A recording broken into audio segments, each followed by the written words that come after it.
Muito boas-vindas a você que acessou esse vídeo por indicação de algum familiar, por compartilhamento na nossa página do Envelhecer. Aqui é a psicóloga Juliana Fregueto, mestre em envelhecimento humano, e vou contar para você, com o objetivo de esclarecer algumas dúvidas, como que o mundo científico, de alguma forma, tem se preparado e o que tem sido orientado que se faça em relação à população idosa, tá? Então, no primeiro momento, por que a população idosa foi e está sendo a que mais é citada, tá? Por conta dessa pandemia.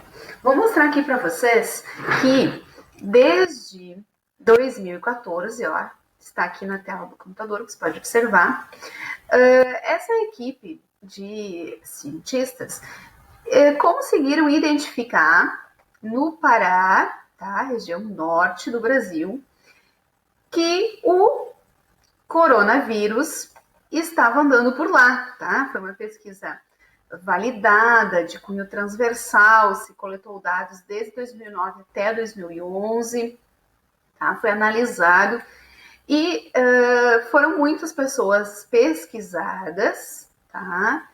E se constatou que dessa amostra, né, 308 amostras de pacientes, foi detectada apenas uma infecção. Tá? Então, isso correspondeu a 0,33%. E essa única paciente identificada, ela era idosa, tinha 93 anos de idade, tá? Então, desde aí se entendeu que esse é o único estudo que fez uma varredura e se comprovou que esse vírus já estava no Brasil e como foi detectado em uma pessoa idosa, a equipe científica já ficou alerta para isso, tá? Isso é um dado muito importante. A questão é que agora a gente precisa, e segundo dados científicos de toda a equipe do Rio de Janeiro, que trabalha na Fundação Oswaldo Cruz, na Fundação Getúlio Vargas, em parceria com escolas de medicina de Londres, elas estão divulgando o quanto essa doença sim está sendo associada a idosos, mas principalmente por conta do sistema imunológico e o quanto que o número de doenças que uma pessoa idosa acaba tendo, mais do que uma geralmente, acaba tornando ele mais vulnerável, né? Mas tem poucos casos ainda hospitalizados e se entende que é um quadro preliminar, ou seja, não dá para se tirar conclusões, né, de que a respeito da população idosa drasticamente, mas há uma necessidade de investigação, né, porque está tendo novos agravos e exige uma reestruturação para que as doenças realmente sejam notificadas. Mas para isso, o que precisa acontecer? Né? Então, a Revista Brasileira de Epidemiologia orienta, segundo os cientistas do Centro de Ciências Biológicas da Saúde, da Universidade Federal do Maranhão, que não se entre em pânico, mas que se tenha uma certa urgência, tá? Até porque, desde o final do ano e o início, a situação mudou muito. Então, não é mais tido como um vírus banal e já tem 100 mil casos de coronavírus pelo mundo, sendo 3.411 mortes, tá?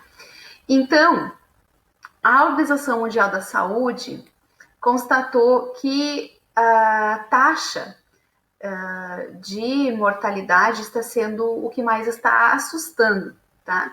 E principalmente porque a taxa de letalidade ela está quase que equivalente, às vezes chega a 4%, quase que equivalente a mais que a gripe espanhola, que foi uma gripe que matou muita gente, marcou a história da humanidade. Então, é o equivalente assim, a cada 100 pessoas, 4 podem morrer. Isso é uma taxa muito alta, né? É maior do que da gripe, da H1N1, muito mais. Então, o que se precisa muito é prestar atenção na transmitibilidade, porque a letalidade é muito alta, tá?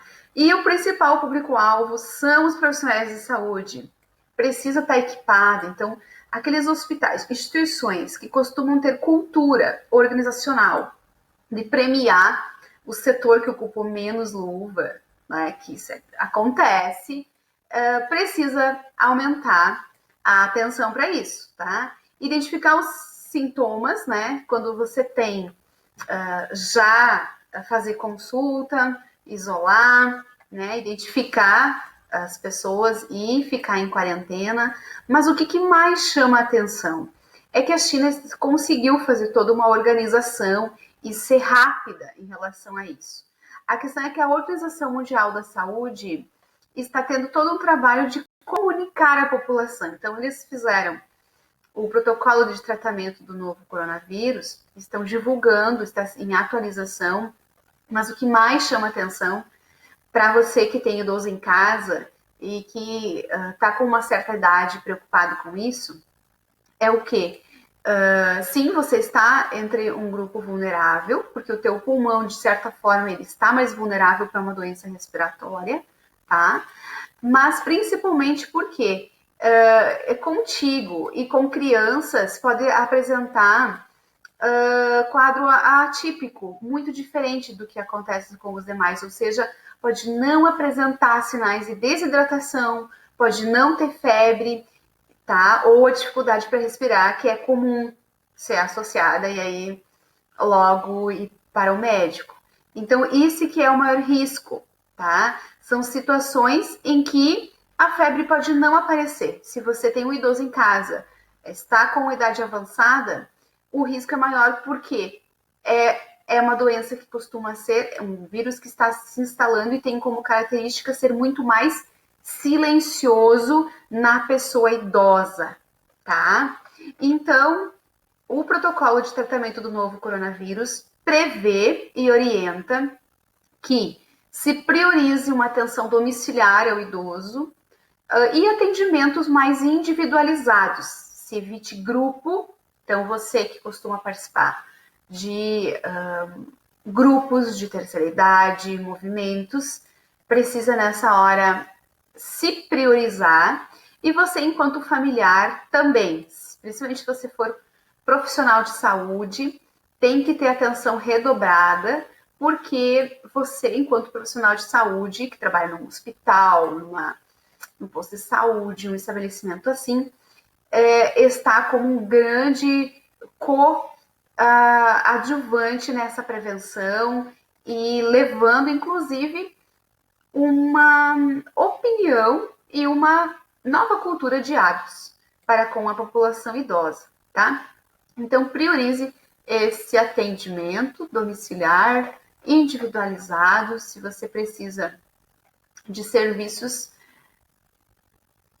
esses são os mais indicados, por enquanto, tá? Porque esses são os dados atualizados e a qualquer momento, inclusive se orienta aqui no protocolo, a qualquer momento esse protocolo está sujeito a ajustes decorrentes da utilização prática e das modificações do cenário epidemiológico. Foi um prazer trocar ideia, conversarmos, estamos à disposição para quaisquer dúvidas e favorecer que a prevenção aconteça e a gente consiga passar por essa bem mais tranquilo, tá? Um abraço.